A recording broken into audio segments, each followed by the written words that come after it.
Congratulations on the new release, Bridge. Thank you. The title seems to indicate that the band is moving in a new direction, or at least maybe crossing over into something.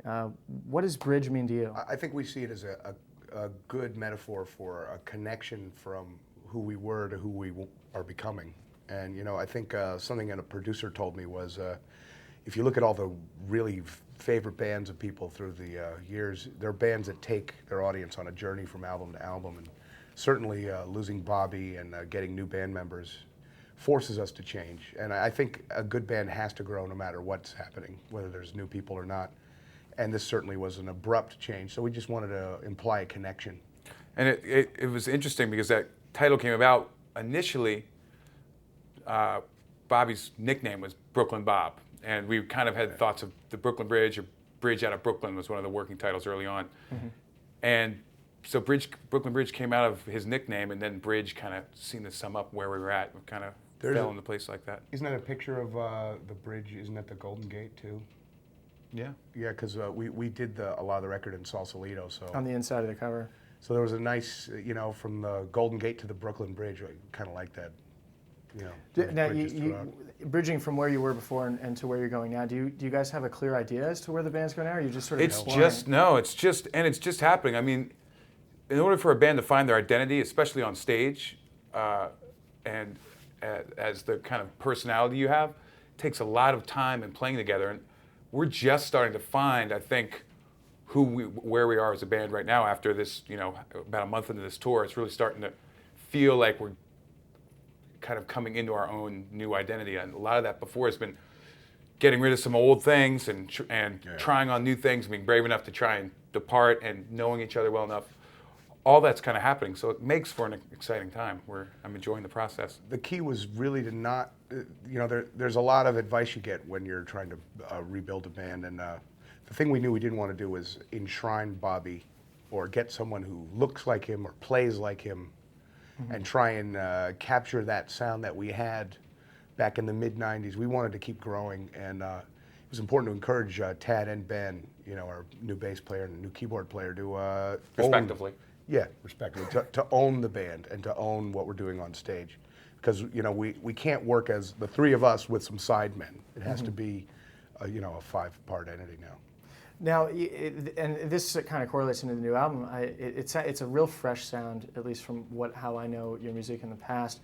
Was the time between albums also important? I mean, obviously you've had a lot of experiences in the last 4 years, but we basically went into survival mode.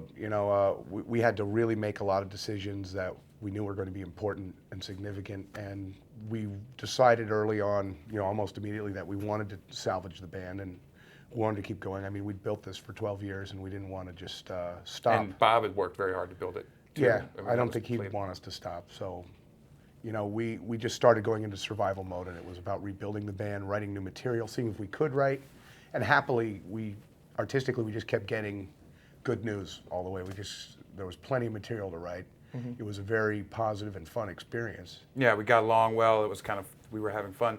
It kind of came, the initial 6 months, say, after Bob's death, mm-hmm. were very brutal. I mean, we lost a dear friend on an emotional level. I was flirting with death myself. I was 420 pounds. When we got back, we got together in Austin and got the new guys involved. And then as we really got into the process of the record, he had just gone through the operation, started losing weight, his health started turning around. Yeah. We actually started having something to latch onto as far as moving forward and moving past the last 6-9 months we'd been through. Right. That was happening all the while we were in the studio making the record. So there was kind of a sense of hope that was kind of pervading the whole atmosphere. And basically, which I love the way it came out like that in the record. Basically, my clothes didn't fit the whole time. And then you buy a new wardrobe, and then you bitch because they'd be too big. Yeah. A bit of a makeover. $7,000 I spent on clothes when I went from a size 60 to a size 46. And then I was a size 42. So all of those jeans had to go out the window. I guess that's a good reason to buy clothes, though. Yeah, but Now, what do Tad and Ben bring to the band musically for you guys? Hot asses. Hot asses. Pretty faces. They've got better buttock than we've ever had, and they're cute. We've definitely skewed cuter. Yeah. And that was important to us in picking the members. Yeah. We actually didn't even listen to tapes. We just looked at pictures. Height and weight. Yeah, just pictures. Yeah, measurements. Right. Yeah. Likes, dislikes. Tad's Chan's little dear. brother. Tad, my little brother, Right. was really good friends with Bob. And I think him coming into the band and occupying that space, I don't know if anyone could have done it as smoothly because we all trusted him. He was sensitive. He knew the whole situation. And he also knew Bob enough to be confident that Bob would never be the kind of guy to have anyone sit around and try and be something they're not. Tad felt very comfortable in bringing his own influence in the band, which is a little more kind of meters, a little more funk. And he's a great songwriter. He can also sing.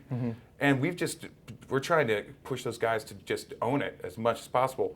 Ben is, with just piano in general, but Ben's very good at this, is great at helping us work transition and bring new chordal elements that we would never really had the ability or the access to in the past. And it's really opened us up sonically a lot. We always considered getting a keyboard player, and we just never got around to it. And you know, the cool thing about Tad, getting back to Tad, was you know, we were 4 guys from high school, so that's a very tightly knit family. And since Tad had been there anyway, you know, we'd known him since high school. I mean, I have. You've probably known him even longer. I've known him since Jesus, 72. Since he was born. Yeah, that's when he was born. Actually. He was born in 72. God, I feel old. But you know, it was cool having somebody who understood the inside jokes. Ben was our first real, you know, acquisition that was, you know, just a outright transplant, you know, getting someone new. But he's a real seasoned player. He's played in a lot of bands and stuff. And a good keyboard player really does open you up harmonically. Poor Chan would have to do solos before when I would be the only accompaniment. And a harmonica, for me, it's heaven. It's got about like 2 or 3 chords you can put behind him, and you know, it just after a while gets kind of great. Yeah, I'd go into my solo every time, and it'd be like the whole bottom would drop out of the chordal texture of the whole thing, and so as a result, I'd overplay my solos. I had to pick up the sonic gives a very area. frenetic sound Because you have to keep the energy going. With keys, you know, you have a big swell under you, and you can take your time. And I can take a breath now, which is nice. John actually has moments to stop. When Bill Graham was our manager back in, I guess, 1990, that was the first thing he told us, you know, as an artistic critique, is that, you know, the harmonica is good, but it's nice if you, like, pause every once in a while. And now we get to do that. You know, a little late, but hell, it's fun now. That was, I think, the first thing I noticed in listening to the album was that both of you had an opportunity not to solo in a song, and I can't imagine what that would do for you. To generate band grooves is really what makes a band great. Right. You know, I was never interested in being like a Stevie Ray Vaughan with a backup band. You know? And certainly, you know, playing the harmonica as flukishly as I do, it's an idea that certainly people have offered up, but you know, the band groove is really what makes people come and dance. Yeah, I think that's really evident on the track "All Hands," where Ben's influence or his presence on the album is, at least, that's the greatest moment for me in listening to his playing. It really takes, you know, steps up. That song up. I never got when we were writing it. Everyone else loved that song, and I just couldn't sink my teeth into it. And the entire band, you know, not just Ben, but everybody, caught on to the idea that just a section where we're just all sort of playing and there's not really a solo going on is something we've never had before, and it was really attractive to us. Well, obviously, you communicate with Ben musically really well. Yeah.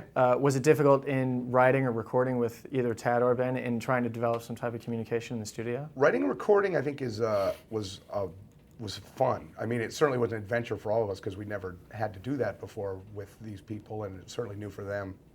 I'd say the hardest it's been probably is Ben listening to us just socially.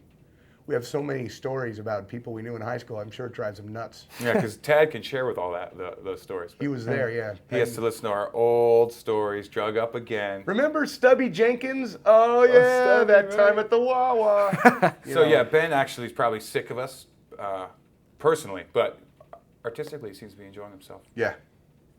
He's a brooder, that guy. Yeah. Now, when you guys were talking about the recording process, and you know, over the last 4 years, you've had to deal with a lot of different things, but it seems to me that the sort of adverse conditions in recording this album, have they pushed you in a way creatively that you may not have been? Personally, I love a good crisis. Yeah, that gets me really focused, and actually it gets them focused too. In 1992, I broke my leg in a motorcycle wreck, and this was at a time when we couldn't afford to really sustain a long hiatus, so we had to tour with me in a wheelchair, and it sort of forced all of us to rally and pull together, and you know, people that weren't really into it in our crew started to drift away, and you see what you have left after a crisis. And certainly in this crisis, where you are facing, the end of something that you really care about, it forces you to really get serious and make correct decisions. And luckily, I can say personally, I partnered up with some smart guys, and that really is what saved our butts, I think. Now the song "Pretty Angry," dedicated to Bobby's brother. Yeah. It seems to be like one of the best songs that you guys have written. Well, thanks. Yeah, that one came out great. That one was very medicinal for me. I wrote that during my solo tour in the fall. Right. I was ready to take a year off, and then it became 2 years off because of Bobby's passing, and really more like 2.5 years. And I was in the tour. I think he died like 10 days before I went on the road, so it was lots of press, and all the questions changed from how's your solo album to what's it like now that Bobby's gone.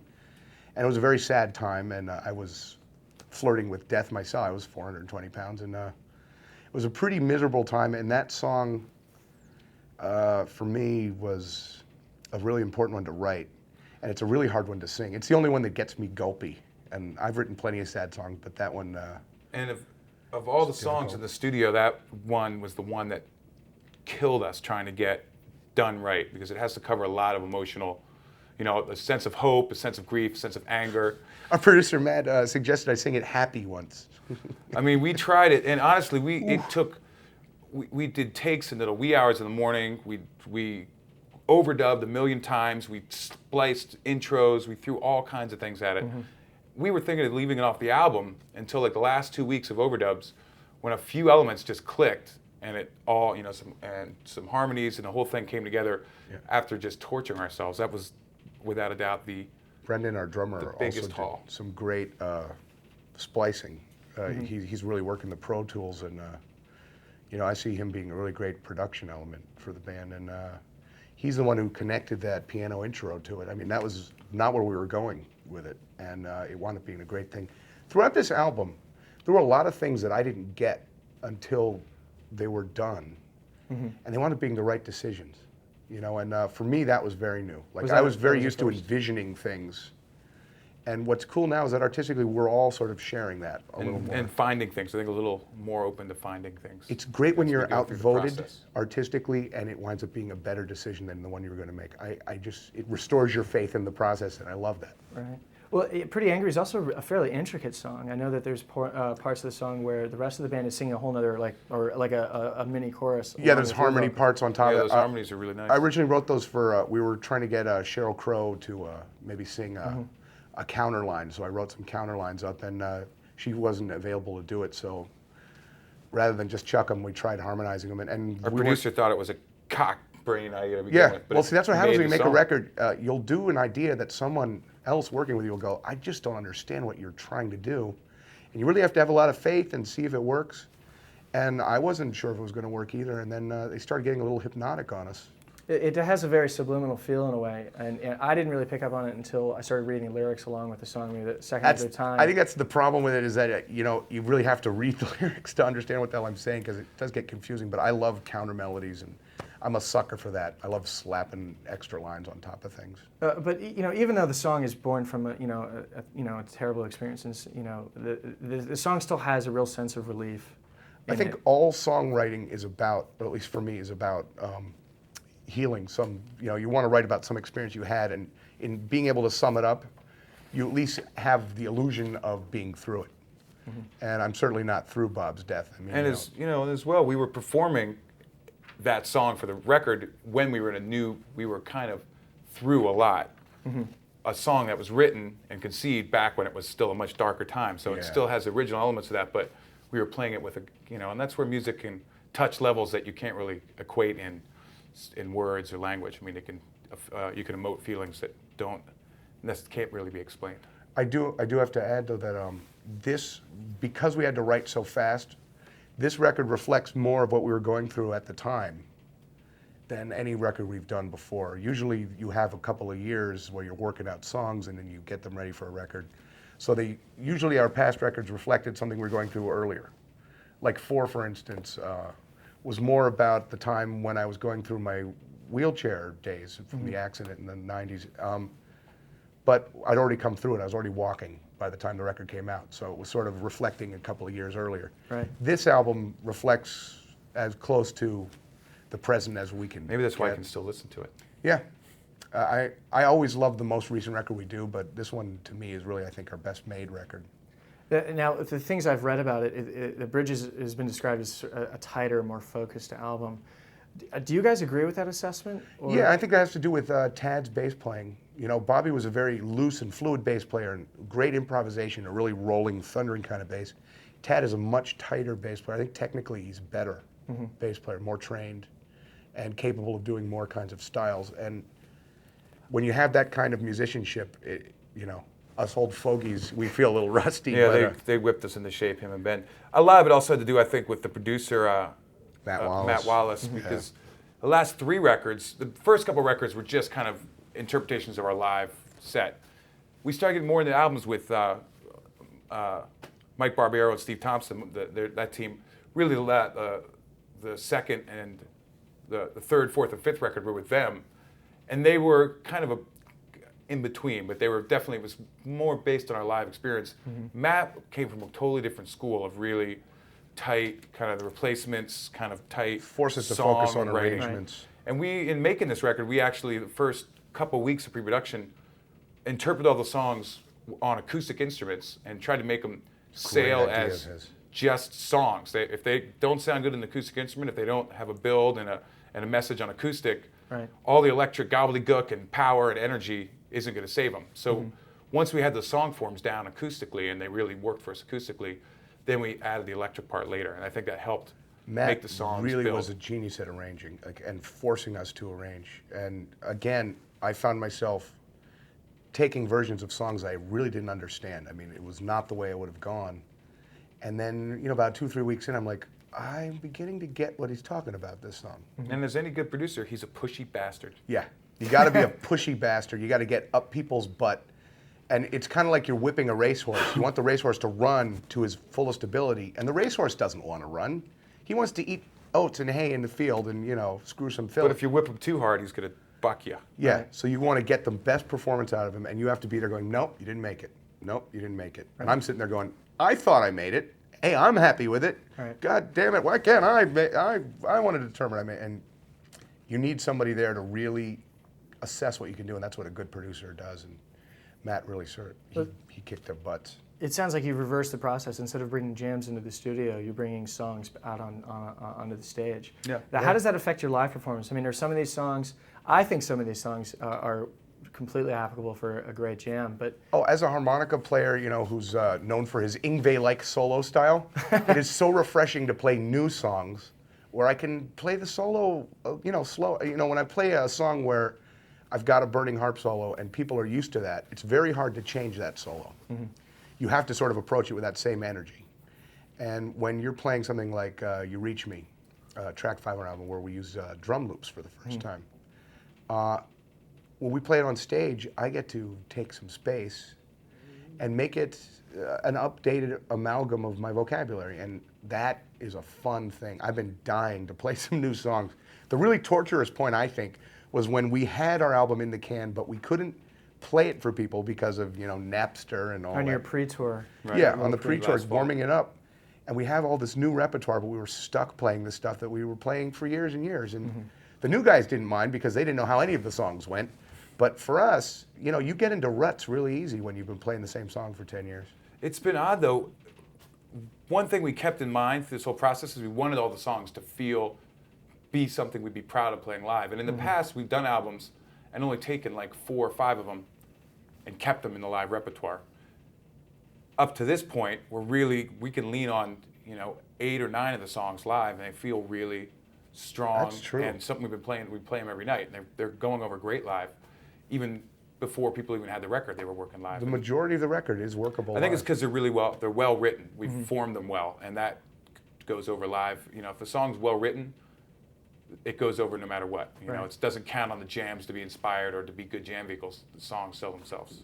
Do you guys have obviously you want to play these songs live. Do you have a hard time balancing your set lists in relation to your fans?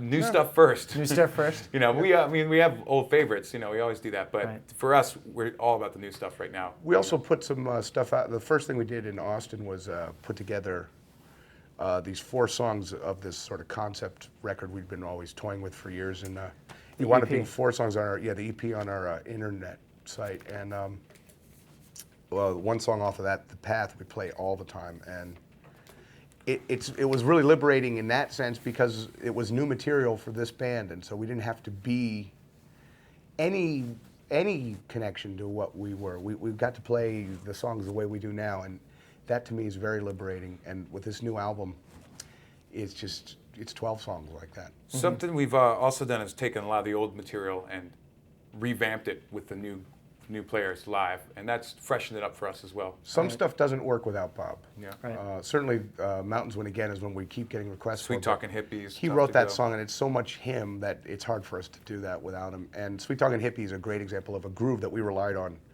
for years. I mean, that song could... Basically, that song was based on our groove, the 4/8 groove. Yeah, Like, and it doesn't work with Tad playing it, and you just miss Bobby. But what's cool is now we've got other jams that kind of replace it. And, the important thing is to be true to the experience you're having now, because that's what the audience wants to see.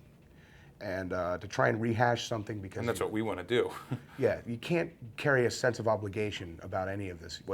Before we play, we hope you like it. After we've played, we hoped you like it. Right. While we're playing, we can't care. Right.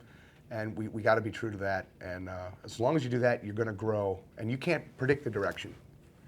I'd like to say that we have some sort of master plan, but the best laid plans usually get screwed up at some point. Our general guideline now is start thinking of ourselves a bit and keep things balanced, because I think in the past we got so caught up in propelling the band forward and achieving some grand goals that it's a great excuse to not deal with personal issues. And if you want to survive over time, literally or as a band, you have to take care of yourself too. And Yeah. we're I was health first, BT. I was health gaining first. weight. I was gaining weight hand over fist, but it was okay because I was doing noble things on behalf of my bandmates. Right.